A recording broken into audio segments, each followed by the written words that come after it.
வாங்கங்க இன்றைக்கி பாசிப்பயிறு கீரை கூட்டு எப்படி செய்யலான்னு பார்க்கலாம். நான் ஒரு கையளவு பாசிப்பயிறு எடுத்து நல்லா கழுவிருக்கேங்க. இது தேவையான அளவு தண்ணி சேர்த்து வேக வச்சுக்கலாம்.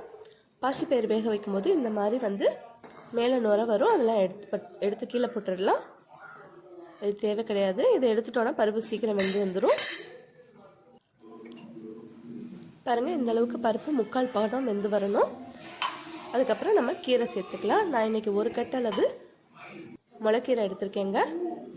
அது நல்லா கழுவிட்டு பொடியாக நறுக்கி அதில் சேர்த்துக்கலாம்.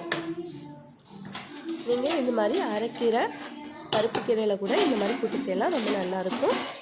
2 பச்சை மிளகாயை நீல வாக்கில் கீறிட்டு அதில் சேர்த்துக்கலாம். எல்லாத்தையும் நல்லா கலந்து விட்டு நல்லா வேக வச்சுக்கலாம். கீரை நல்லா வெந்து வரட்டுங்க.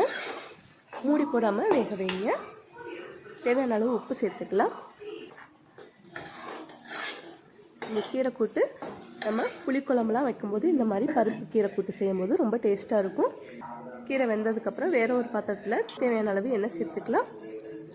உளுந்து சேர்த்துக்கலாம், கடுகு சேர்த்துக்கலாம், தாராளமாக சீரகம் சேர்த்துக்கலாம். எல்லாமே நல்லா பொரிஞ்சு வந்ததுக்கப்புறம் ஒரு பெரிய வெங்காயத்தை பொடியாக நறுக்கி இதில் சேர்த்துக்கலாம். வெங்காயம் நல்லா வதங்கி வரட்டுங்க. இப்போ நம்ம வேக வச்சுருக்க கீரை கூட்டை அதில் சேர்த்துக்கலாம். சின்ன குழந்தைங்களுக்கு இதையே சாதத்தில் போட்டு நீங்கள் மிக்சியில் அடிச்சுட்டு கூட ஊட்டலாம். ரொம்ப சத்து நிறைந்ததாக இருக்கும். கொஞ்சமாக மஞ்சத்தூள் சேர்த்துக்கலாம். அவ்வளோதாங்க, சூப்பரான பாசிப்பயிறு கீரை கூட்டு ரெடி ஆகிடுச்சு. செஞ்சு பார்த்துட்டு எப்படி இருந்துச்சுன்னு கமெண்ட்டில் சொல்லுங்கள். என்னோடய சேனல் உங்களுக்கு பிடிச்சிருந்துச்சுன்னா லைக் பண்ணுங்கள், ஷேர் பண்ணுங்கள், மறக்காமல் சப்ஸ்கிரைப் பண்ணி வச்சுக்கோங்க. தேங்க்யூ.